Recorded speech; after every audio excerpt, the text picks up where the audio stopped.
ए रोशनी, अभी तक तेरा झाड़ू लगाना खत्म नहीं हुआ क्या? तुम कब तक काम खत्म करोगी? और तुझे जाके कपड़ा भी धोना है नदी किनारे। रोशनी की सौतेली माँ ने कहा। रोशनी सारा काम खत्म करके नदी के किनारे कपड़ा धोने गई और सोचने लगी, काश मेरी माँ होती तो आज मुझे ये सब नहीं करना पड़ता। इतने में नदी किनारे एक दादी आई और कहने लगी, ओ रोशनी, तुम्हारी नई माँ तुझे बुला रही है। तू कब से कपड़ा धो रही है यहाँ पे? रोशनी घर आई तो उसकी नई माँ ने कहा, देख रोशनी, मुन्ने को दूध पिला दे।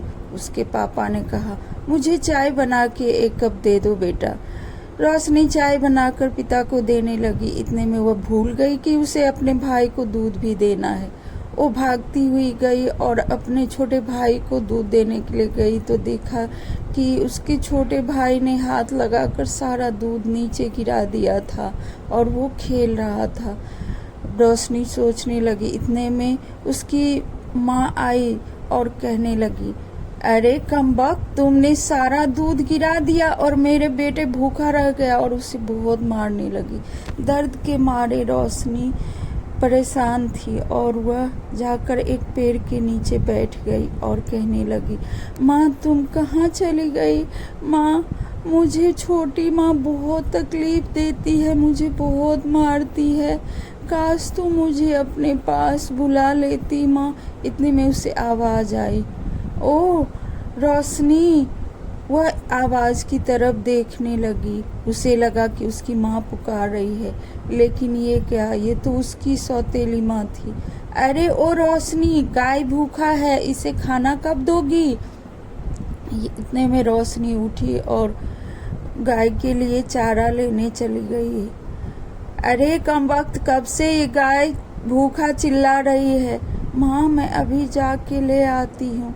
रोशनी ने खेत में जाकर घास काट के ले आई और गाय को खाने के लिए दे दिया। रोशनी के माँ पिता सब खाना खा रहे थे। रोशनी कहने लगी, माँ मुझे भी बहुत भूख लगी है, सुबह से कुछ नहीं खाई हूँ। उसके पिता ने कहा, हाँ रोशनी की माँ, उसे भी कुछ खाने को दे दो, बच्ची है, भूख लगी है। चुप रहो जी तुम, अगर तुमने एक बार भी कुछ बोला तो मैं अपने बच्चे को लेकर अपने मैके चली जाऊंगी, समझ गए? यह सुनकर उसका पिता कुछ नहीं बोला। रोशनी रोते हुए वहां से निकल कर आ गई और अपने कमरे में सो गई। सोते सोते वह बड़बड़ाने लगी, माँ मुझे लेके चले जाओ अपने पास, माँ मुझे तुम्हारी गोदी में सोना है। इतने में उसे सपना आया, आ जा मेरी बच्ची, मेरे गोद में आ जा तू। और रोशनी उसके गोद में चली गई। सुबह उठते ही उसकी सौतेली माँ ने कहा, अबे ओ महारानी, कब तक सोती रहेगी, उठो जल्दी। रोशनी नहीं उठी। वह जोर जोर से चिल्लाने लगी, सारा काम घर में पड़ा है। यह सुनते ही रोशनी उठी, लेकिन उसका आंख एकदम लाल था। उसकी माँ यह देखकर घबरा गई और कहने लगी, अरे तुम रुक, मैं ही कर लेती हूँ, तू ऐसे क्यों देख रही है? तभी रोशनी का आंख और भी लाल हो गया और वह एक हंसुआ जादू से उसके हाथ में आ गया। उसकी माँ भागते हुए गई और कहने लगी, अरे मैं ही घास ले आऊंगी गाय के लिए, तू मत कुछ कर।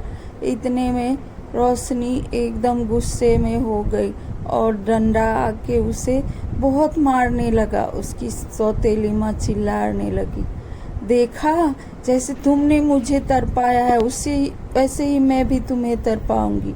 सारा दिन काम करके उसकी माँ शाम को अपने घर में जब देखने गई तो उसका पिता वहाँ पर सो रहा था। तभी देखा कि ये तो अभी तक सो रहे हैं। वह अपने पति को जगाई और कहने लगी, सुनो जी, सुबह हो गया, तुम लोग इतने देर तक क्यों सो रहे हो, दोपहर हो गया। तभी उसका पति उठा और कहने लगा, क्या हम इतने देर तक सो रहे थे और तुम काम कर रही थी, और ये पिटाई का निशान तुम्हारे शरीर पे क्यों है? तुम्हारी लाडली बेटी रोशनी ने मुझे मारा है, चलो मैं उसे देखता हूँ, ऐसे कैसे कर सकती है वो। वो यह कहकर दोनों पति पत्नी उसे घर में ढूंढने लगी, पर रोशनी कहीं घर में नहीं मिली। बाहर आई तो देखा एक पेड़ के नीचे रोशनी पड़ी हुई है और आंख मूंदी है। तभी उसके पिता ने चिल्लाकर कहा, रोशनी उठो, और उसे छूने लगा तो देखा कि उसका शरीर ठंडा पड़ गया है। अरे ये क्या, रोशनी तो अब इस दुनिया में नहीं है क्या? तो उसकी आत्मा ने मुझे इतना तकलीफ दिया। रोशनी ऊपर से मुस्कुरा रही थी। ये सब देखकर अभी उसकी माँ को बहुत अफसोस होने लगा।